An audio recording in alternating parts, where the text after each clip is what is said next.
आनंदाचं झाड उत्कृष्ट बाल साहित्य कृतज्ञता पुरस्कार, ज्या पुरस्कारामध्ये त्या पुस्तकाची निवड झाली आहे व त्या पुस्तकाला आणि त्या ताईंना आम्ही सन्मानित करणार आहोत.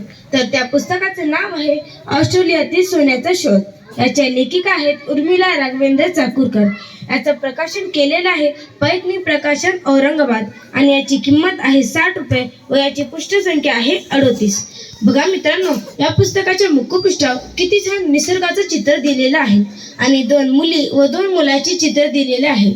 चित्रावर असं कळते की ते सोन्याचा शोध लावायला जात आहे आणि मलपृष्ठावर या ताईंविषयी थोडक्यात माहिती दिलेली आहे व त्यांचा फोटो दिलेला आहे. जेव्हा आपण पुस्तक वाचतो तेव्हा आपण पुस्तकामधलंच असतं, त्याच्या बाहेर काय असतं आपण ते बघत सुद्धा नाही. आणि आपण मलपृष्ठावर जी काही माहिती असते ती आपण वाचली पाहिजे, कारण की त्याच्यामधून पण आपल्याला खूप काही ज्ञान भेटते. आणि ज्या पुस्तकाचं नाव जे आहे ऑस्ट्रेलियातील सोन्याचा शोध, या नावावरूनच ही या पुस्तकामध्ये कथा लिहिलेली आहे आणि ती कथा खूपच भन्नाट आहे. त्याच्यातला माहिती मला फार आवडल्या आणि त्या माहितीचा मला खूप वापर झाला. याच्यामध्ये दिलेलं आहे की ऑस्ट्रेलियामध्ये काय काय असतात आणि सोन्याचा शोध कसा लावतात, ते लावण्यासाठी आपल्याला काय काय प्रयत्न करावे लागतात हे याच्यामध्ये दिलेलं आहे.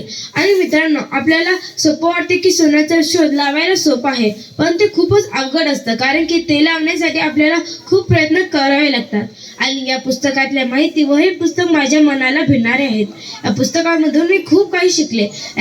या पुस्तकामध्ये असं दिलेलं आहे की ऑस्ट्रेलियामध्ये हिंदी महासागर व प्रशांत महासागर आहेत. आपण जेव्हाही जाऊ तेव्हा आपण हे महासागर नक्कीच पाहू. आणि याच्यात असे काही वाक्य दिले आहे की अमेरिकन डॉलर्सचं रूपांतर ऑस्ट्रेलियन डॉलरमध्ये करून घेतलं. म्हणजे की आपण जर भारताचे आणि आपण जर ऑस्ट्रेलियामध्ये गेलो तर आपले पैसे तिथे चालत नाही, तर त्यांच्या पैशांमध्ये रूपांतर करावं लागतं, तेव्हाच ते चालतात. हे मला याच्यातून कळालं. आणि जेव्हा मी ऑस्ट्रेलियामध्ये जाईन तेव्हा मला तिथं काही अडचण येणार नाही, कारण की मला या पुस्तकामधून खूप काही माहिती भेटली. आणि या पुस्तकामध्ये एकच कथा कहाणी असो, पण या कथेमधले विचार खूपच मोठे आहेत. आणि याच्यात मला या एकच कथेमधून इतकी माहिती भेटली, तर अशा जर खूप साऱ्या जर कथा असत्या तर मला त्याच्यामधून खूपच माहिती भेटली असते. आणि मला याच्यातून कळालं की ऑस्ट्रेलिया म्हणजे काय, म्हणजे सोन्याचा शोध कसा लावतात. आणि याच्यामध्ये जे निखिल दादा असतात ते ऑस्ट्रेलियामध्ये जातात तेव्हा ते खूपच प्रयत्न करतात सोन्याचा शोध लावायला, पण ते सोनं काही त्यांना सापडत नाही, हे मला याच्यातून कळालं.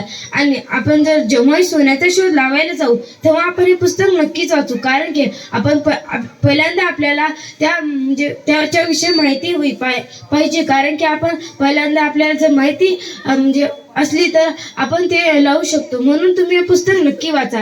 आणि आनंदाचं झाड उत्कृष्ट बाल साहित्य कृतज्ञता पुरस्कार, या पुरस्कारामध्ये या पुस्तकाची उपांत्य फेरीसाठी निवड झाली होती. नंतर या पुस्तकाची अंतिम फेरीसाठी निवड झाली आणि येणाऱ्या 25 तारखेला आनंदाचं झाड उत्कृष्ट बाल साहित्य कृतज्ञता पुरस्कार, या पुरस्कारामध्ये या पुस्तकाला व या ताईंना आम्ही सन्मानित करणार आहोत. म्हणून या ताईंना या पुस्तकाला खूप खूप शुभेच्छा. धन्यवाद.